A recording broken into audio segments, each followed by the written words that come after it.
So what is up everyone, Assalamu alaikum and welcome to my YouTube channel 7 Cheese and welcome to another new vlog. আসলে অনেক দিন হয়ে গেছে, অনেক দিনগুলো পার হয়ে গেছে, তারপর আবার এই যে আজকে ব্লগ নিয়ে বেরোলাম, নতুন একটা ব্লগ নিয়ে আসলাম আর কি। আর সত্যি সত্যি আমি যশোর থেকে আইসে প্রায় 7-8টা দিন পরে এই যে আবার ক্যামেরা নিয়ে বা নতুন ব্লগ নিয়ে আসতেছি আপনাদের সামনে। এতগুলো দিন কীভাবে যে পার হয়ে গেল, মানে কি বলবো, ব্যস্ততা, অসুস্থতা, ঝামেলা, ওয়েদার, এই সব কিছু মিলে অনেক খারাপ একটা সময় গেছে এই কয়দিন। মানে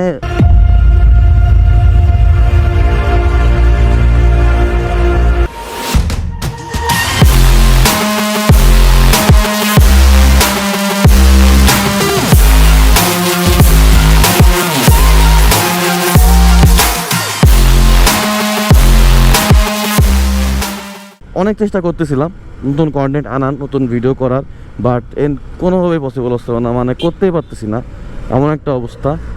তো finally I am back again. And কথা হলো যে সবাই তো জানেন যে আমি যশোর গেছিলাম, আমি লাস্ট কয়েকদিন আগে যশোর গেলাম, আর আমি একটা ভ্লগও দিছি। হ্যাঁ, আসলে আমার লাইফের মানে আমার মোটো ব্লগিং লাইফের সবচেয়ে লং ব্লগ, 23 মিনিট সামথিং। কি বলবো, মানে কাটতে ইচ্ছা করতেছিল না, তাও আমি অনেকটা কেটে গেছি। যদি সম্পূর্ণ রাখতাম প্রায় 1 ঘন্টার বেশি হয়ে যাইতো।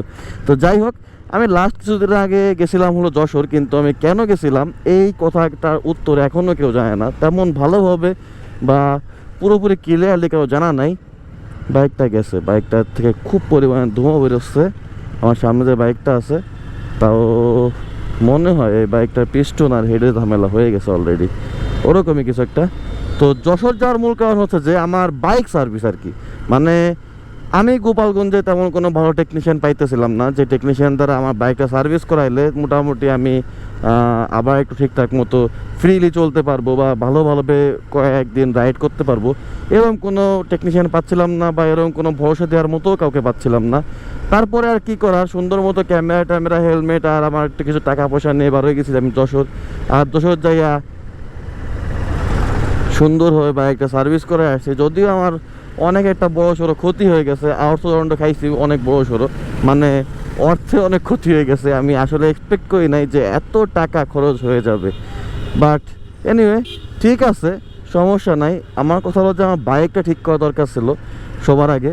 আমার বাইক ঠিক, তো আমার মন ঠিক, আমার সব ঠিক, আমার কন্টেন্ট ঠিক, সব কিছুই ভালো হয়ে যাবে আস্তে আস্তে, প্যারা নাই।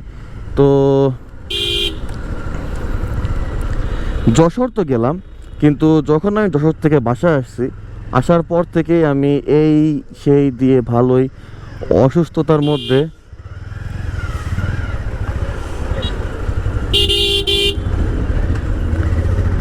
ওয়াও, এক লেন পুরোপুরি বাসের পার্ক করা, আর একটা লেন হলো বাস যাচ্ছে আর কি। না, এটাই অবস্থা, বাংলাদেশের অবস্থা, যার মূল্য তার সমস্যা নাই। এটা বাংলাদেশের মানুষ অলরেডি মাইনে নিয়েছে, কারণ যার জোর থাকবে সেই জোর খাটাবে, এটা বাঙালির অনেক আগের স্বভাব। তো এটা না মানার কিছু নাই। যাই হোক, তো আমি যখন যশোর থেকে বাসায় আসি, যশোর থেকে বাসায় আসার পরে আমার শরীরের অবস্থা খুবই সস্তা, মানে আমি হুট করে অসুস্থ হয়ে পড়ছি, জ্বর টর হয়েছে। ওইখানে প্রায় 2 দিন লেগে গেছে আমার শরীরটা পুরোপুরি মানে আগের মতো হইতে বা ঠিকঠাক হইতে। গোড়া টোলা ভেঙে গেছিলো, কারণ পুরো একটা দিন 24টা ঘন্টা আমি অনেক স্ট্রাগল করা লাগছে, অনেক দৌড়াদৌড়ি, অনেক জার্নি, অনেক রাইড করা লাগছে, যার কারণে পুরো শরীরটাই নষ্ট হয়ে গেছিলো। তারপরে 2 দিন পরে যদি সুস্থ হয়েছি, তারপর থেকে শুরু হয়ে গেছে আমাদের ঝড়ের আভাস। ঝড় আসবে না, বিদ্যুৎ নাই, ঘুম নাই, কারেন্ট, মনে করেন যে গরম, সব কিছু মিলেয়া জীবন হয়ে গেছিলো, মনে করেন যে কি বলে জন্য নাজেহাল হয়ে গেছে পুরো জীবন। এই নাজেহাল জীবন নিয়ে আসলে আর কন্টেন্ট বানাইতে পারি নাই। তারপরেও এখন এই ঝড় গেছে, বিদ্যুৎ আসছে, আপনার সব কিছু টুকটাক করে ঠিক হয়েছে আস্তে আস্তে। এখন যে একটু ভালো লাগতেছে যে আবার কন্টেন্টও বানাইতে পারছি, জিনিসটা আসলে আমার জন্য খুবই মজাদার বা খুবই আনন্দের। এই তো টুকটাক সব কারণেই আমি কন্টেন্ট বানাচ্ছিলাম না। আর অনেকে তো ভাবতেছেনই যে যশোর থেকে গেল, যশোর থেকে আসলো, আর যশোর থেকে আইসে ছেলে পুরো হোদা হয়ে গেল, কিছু একটা হয়েছে নাকি। না, কিছুই হয় নাই, শুধু এই সব কি বলবো, এটাকে একটা মানে বিপাকের টাইম, মানে সময়টাই খারাপ যাচ্ছিল আর কি, যতই চেষ্টা করতেছিলাম কিছুই হচ্ছিল না, যার কারণে কন্টেন্ট বানাইতে পারি নাই আমি।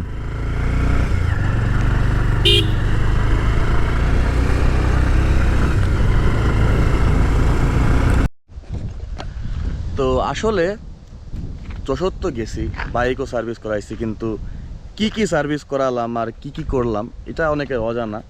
আমার টোটাল কস্ট কত খরচ গেছে, আমার কত কি লাগছে পুরো বাইকটা ওকে বানাইতে। আবার পুরো বাইক ওকে হয় নাই, আমি উপরে যে শোটো আছে বা সব বডি কিট যেগুলো আছে ওইগুলো আমি কোনোটাই পাল্টাইতে পারি নাই বা কোনোটাই ঠিকঠাক করতে পারি নাই। আমার কাছে আসলে বাজেট শর্ট ছিল, যার কারণে পসিবল হয় নাই। কিন্তু ইঞ্জিনের কথা যদি আসি, তাহলে ইঞ্জিন আমি আবার আগের মতো রিবিল্ড করে নিয়ে আসছি। আসলে ইঞ্জিন রিবিল্ড করাটা অনেকে বলে যে ভালো না, অনেকে বলে যে আসলে ইঞ্জিন খোলা উচিত না, রিবিল্ড করা উচিত না। কিন্তু আমার কথা হলো যে একটা বাইকের যদি একটা রাইডার যদি পারফেক্টলি রাইড করতে চায়, তো বাইকের ফুল পারফরমেন্স পাওয়া লাগবে। আর আমার মতে যেটা, আমি আমার বাইকের ফুল পারফরমেন্সের খুব দরকার ছিল, যার কারণে যেসব ঝামেলাগুলো ছিল আসলে ইঞ্জিনে আমি ওই সবগুলো রাখি নাই, ঝামেলা ফেসাদ সবই বাইর করে দিছি। ইঞ্জিনে এখন ফুল পারফর্ম করতেছে। আর টোটালি আমার প্রায় 20K কস্ট গেছে আমার যাতায়াতের খরচ আর ইঞ্জিনের খরচ দিয়ে, মানে ইঞ্জিনের পার্টস পাতি, টেকনিশিয়ান চার্জ সব দিয়ে প্রায় 20,000 সামথিং আমার টোটাল খরচ। বাট একটা কথা বলতে পারি যে গোপালগঞ্জ থেকে যদি আমি এইসব কিছু করাইতাম, তাহলে আমি আসলে এত ভালো পারফরমেন্স আবার পাইতাম না। কারণটা হলো যে গোপালগঞ্জে তেমন কোনো টেকনিশিয়ান নাই, বারবার বলতেছি নাই। আর ছোটো শহরগুলোতে ভালো কোনো টেকনিশিয়ান পাওয়া যায় না। গোপালগঞ্জে যারা বোঝে আর কি, যারা বাইকের কাজ করে, তারা চেনে হাতুড়ের বাড়ি, কিন্তু হাতুড়ের বাড়ি ইঞ্জিনের দিতে গেলে আমার মনের মধ্যে ভাই, আমার দিলের মধ্যে একটা বাড়ি লাগে, কেমন যেন মনে হচ্ছে আমার কলিজায় কেউ বাড়ি দিচ্ছে।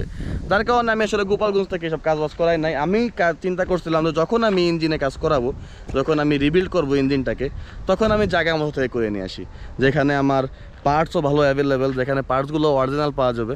পুরো বাইকের ইঞ্জিনে যেসব পার্টসগুলো ইনস্টল করা হয়েছে নতুন করে, প্রত্যেকটা পার্টস অরিজিনাল, কোনোটা বলতে পারবে না কেউ যে আসলে ডুবলি লাগানো হয়েছে। কারণ যশোর সবাই জানি আমরা যে যশোরকে বলাই হয় রাইডার্সদের হেভেন, কারণ ওইখানে যে পুরো দেশে কোনো পার্টস নাই, কিন্তু যশোরে সব থেকে বেটার আর সব থেকে ভালো ভালো পার্টসগুলো যশোর গেলে পাওয়া যাবে।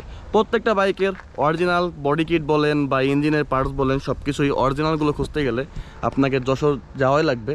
আর তো আমি জায়গা আমার থেকেই অরিজিনাল পার্টসগুলো কালেক্ট করছি, আর অরিজিনাল পার্টসগুলো ইঞ্জিনে আবার ইনস্টল করছি।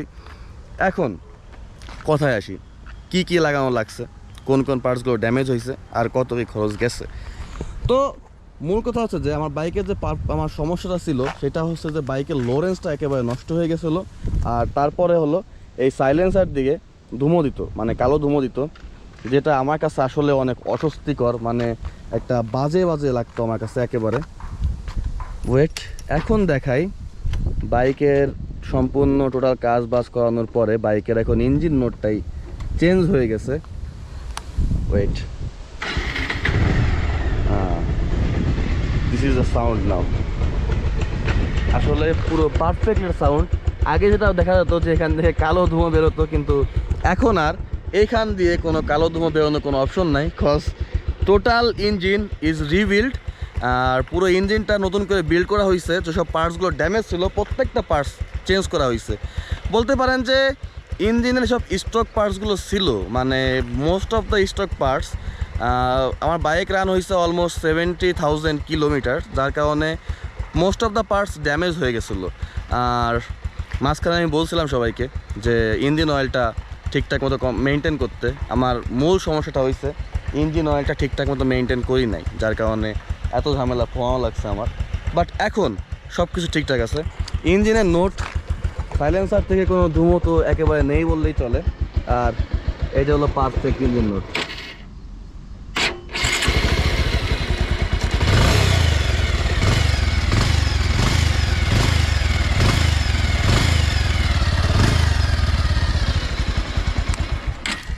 একেবারে শোরুম পালচার যেমন একটা ইঞ্জিন নোট দেয়, তো বাইকের এখন বর্তমান অবস্থা ওইটাই, যে পুরোপুরি একটা শোরুম ইঞ্জিন নোটটা পাওয়া যাচ্ছে আবার। যদি বলি কাজ করানোর পর কোন কোন জিনিসগুলো ভালো হয়েছে, বাইকের ওভারঅল পারফরমেন্স পারফেক্ট হয়ে গেছে, লোরেন্স ঠিক হয়ে গেছে, আর আগে যে ঝামেলাগুলো পোয়ানো লাগতো যে মাইলেজ কম হয়ে গেছে, ইঞ্জিন থেকে কালো ধোঁয়া বেরোতো আর একটু দম টম দিত ইঞ্জিনে, বাট এখন কোনো কিছুই নাই, সব কিছু ঠিকঠাক, ধুমো বেরো হবেই না, পুরোপুরি পারফেক্ট। আর আমার লোরেন্সটা পুরোপুরি পারফেক্ট হয়ে গেছে। পারফরমেন্সের কথা যদি বলি অনেকটা ডেভেলপ হয়েছে। আর সবাইকে একটা জিনিস বলি, যার যার ইঞ্জিনে একটু সমস্যা আছে আর যারা যারা বাইকটা চালাবেন, নিজে চালাবেন, সেল করবেন না, তাদেরকে বলতে পারি যে যদি কোনো ভালো টেকনিশিয়ানের খোঁজ থাকে তার কাছে যে পুরো ইঞ্জিনটা রিবিল্ড করাই নেবেন। কারণ আমি যখন বাইক চালাবো তো আমি যেমনই বিল্ড করি যেমনই রিবিল্ড করি, আমার কি, আমি তো আর সেল করতেছি না। তো আমার এই বাইকটা আমার মনে হয় না সেল করবো, আমি কখনোই সেল করবো, যতই যা করি, যতই যে ভালো বাইকগুলো নিই, এটা সেল করা হবে না। যার কারণে আমি চিন্তা করছি যে না, যেহেতু নিজেই রাইড করব তাইলে এটাকে পারফেক্ট করা উচিত। তো যশোর যাওয়ার পিছনে যে মূল কাহিনী ছিল সেটা হলো এইটা, যে বাইক সার্ভিস করতে গেছিলাম আর তেমন কোনো ঘোরাঘুরি করতে যাই নাই। আর যশোর যেয়ে যশোরগুলোকে যারা দেখছেন, আমি মোটেও ঘুরতে পারি নাই, কারণ পুরো দিন সকাল 9টার সময় আমি বাইক গ্যারেজে ঢুকাইছি, আমি বাইক গ্যারেজ থেকে বের করেছি রাত 9টায়, পুরোপুরি 12টা ঘন্টা আমি পুরোপুরি গ্যারেজে, মানে বলতে পারেন পুরো দিনটা ধরেই আমার আর কোনো সময় হয় নাই যে আমি আসলে কোথাও ঘুরতে যাব বা কোথাও দেখবো, কোথাও এক্সপ্লোর করব। বাট নেক্সট ব্লগে যদি আবার যশোর যাই আমি, তাহলে অবশ্যই নেক্সট ব্লগে যশোরটা পুরোপুরি এক্সপ্লোর করব। তো সবাই ভালো থাকবেন, দোয়া করবেন আমার জন্য, আর সবার জন্য ভালোবাসা থাকবে। যাদের কাছে ভিডিওগুলো ভালো লাগে তারা চ্যানেলটা সাবস্ক্রাইব করবেন আর ভিডিওগুলো লাইক দিয়ে দেবেন, যাতে আমার নতুন অডিয়েন্স ক্র্যাক করতে পারি। সবাই ভালো থাকেন, আল্লাহ হাফেজ, বাই।